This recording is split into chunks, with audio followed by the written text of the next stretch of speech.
Good morning. You listen to FloorDaily.net, and I'm Kemp Harr. This morning, my guest is Dan Frierson, the chairman of the Dixie Group. Dan, how you doing? Kemp, I'm doing very well. We're here in Chattanooga together, face-to-face. Last week, you rolled out your second quarter results, and they were positive, sales up 2%, in a time when the market is not doing all that great, and you were profitable. I think the same quarter last year, you had a little bit of red. This year, you were positive by $500,000. So let's talk a little bit about your performance in the second quarter. Kemp, second quarter was a better quarter for us. We're certainly beginning to see the results of our restructuring that we did last year. We made major changes in most of our manufacturing facilities, and those are now coming to fruition and beginning to show improvement, and that's the improvement we saw. The real thing that I would focus on is our gross margins improved to 26.7% compared to 24.7% last year and 24.3% in the first quarter. So we're looking for better things as these results of the restructuring begin to take place. Let's talk about your performance versus the market's performance, and let's clarify that we're talking purely the carpet business since that's solely where you play.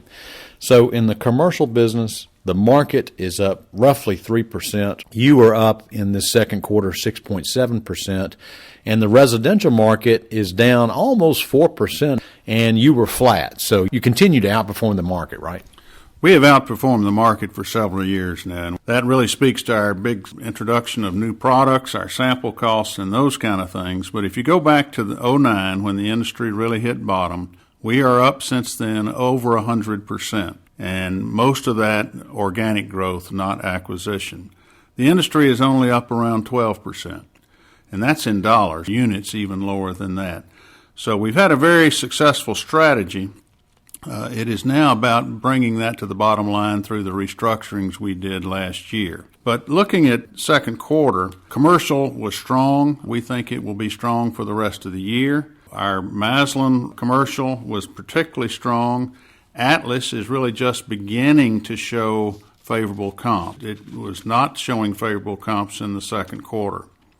But Maslin commercial was actually up 17.7% on a year-over-year basis. On the residential side, I think all of us in the industry were somewhat disappointed in the results in the second quarter. The good news is in July, we're seeing order entry improve fairly significantly. And we think that will lead to a better half in the second half. Mm-hmm.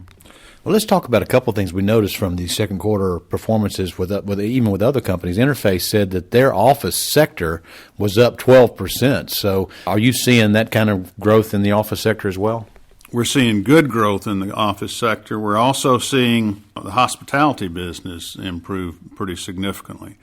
You may remember we acquired Bertco in September of last year, and through the use of the CYP technology, our Maslin hospitality business has grown significantly so far this year, and we think will continue to throughout the year. Well, that's interesting you say that because you also had that partnership with Deso, which was part of your approach to that market. So you're continuing to grow even though you've lost that partnership.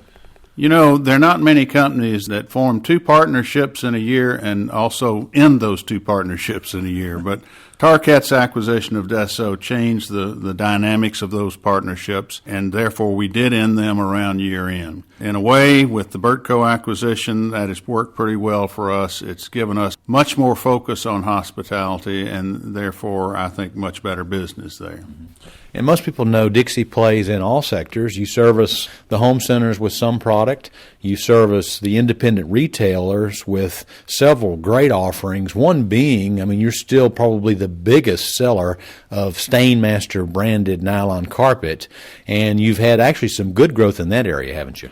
Stainmaster relationship has been a very good one for Dixie and I believe for Invista as well. We're aligned in how we approach the market, the type products we like to run. We've seen good growth there, particularly in Pet Protect this last year. That's been a great new fiber for Invista in the last couple of years and for us as a carpet mill. We continue to see Stainmaster as a growth vehicle for us going forward. They do a great job product-wise and innovation-wise. And let me ask you, as we've looked at this carpet market and we've talked about this residential market being on the decline, there's still some good, healthy numbers in the upper end of the business, isn't there? You know, you can look at the overall numbers and draw a lot of conclusions, but the reality is we don't participate in the whole market. We tend to participate in the upper end of the market. Our average selling price on our residential products is right at $20 a square yard mill price. So I still think our industry is participating in a bifurcated market where the low end is doing well and the high end is doing well, and outgrowing the rest of the market. All right, let's talk about some of the hurdles you've got to get through. I know you mentioned in your conference call that healthcare expenses, you are self-insured when it comes to the health care of your employees, and there was some surprising costs there, right? Well, first of all, let me say we had very low increases in our health care costs for the previous 10 years, going back from 2003 through 13. But since Obamacare, we have seen dramatic increases in our health care costs. We are in the process of raising rates again. We have a policy at our company that the company pays 70% and we as individuals pay 30%. We are making plan design changes. We're utilizing disease management services, which we haven't done before, and we'll have these rate increases. We certainly think this will mitigate the future impact of healthcare costs. All right, let's talk about some good news, especially for this region, but I think it also will unify the Dixie Group overall and probably help in your growth. You're doing a corporate office consolidation and moving into a beautiful building that's been vacant for a while that overlooks the water reservoir for Dalton, the old BASF Honeywell building. Talk a little bit about that if you would. We will be leasing most of this building and moving in the fourth quarter of this year, or late third quarter and fourth quarter. We think it's a chance to bring our group together. We see it as an opportunity to really be able to showcase our products and have our total group together and work more closely together, and we're certainly looking forward to it. Well, let's talk about what you think the business is going to do in the second half of this year, if you would. Well, looking at the industry, there's no question commercial is doing very well, both in modular as well as some areas of broadloom.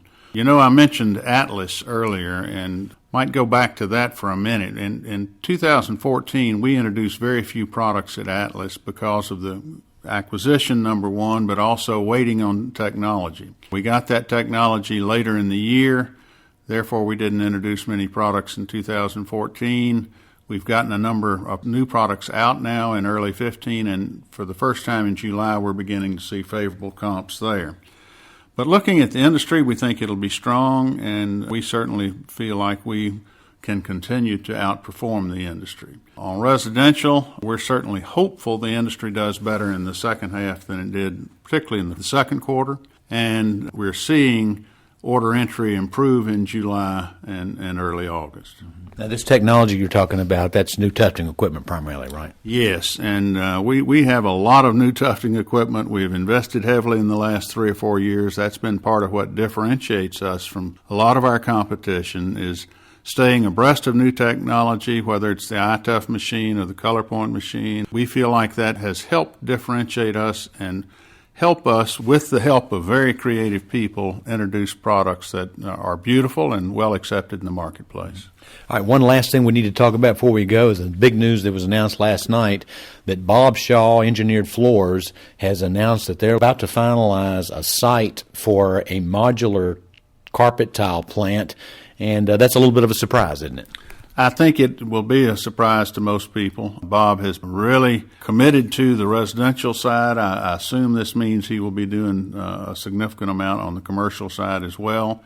He's done very well at everything he's done, so I think it would be a mistake to underestimate his impact. All right, great, Dan. It's good to talk to you again. Been talking to Dan Frierson, chairman of the Dixie Group, about his second quarter results, and you've been listening to Kemp Harr and FloorDaily.net.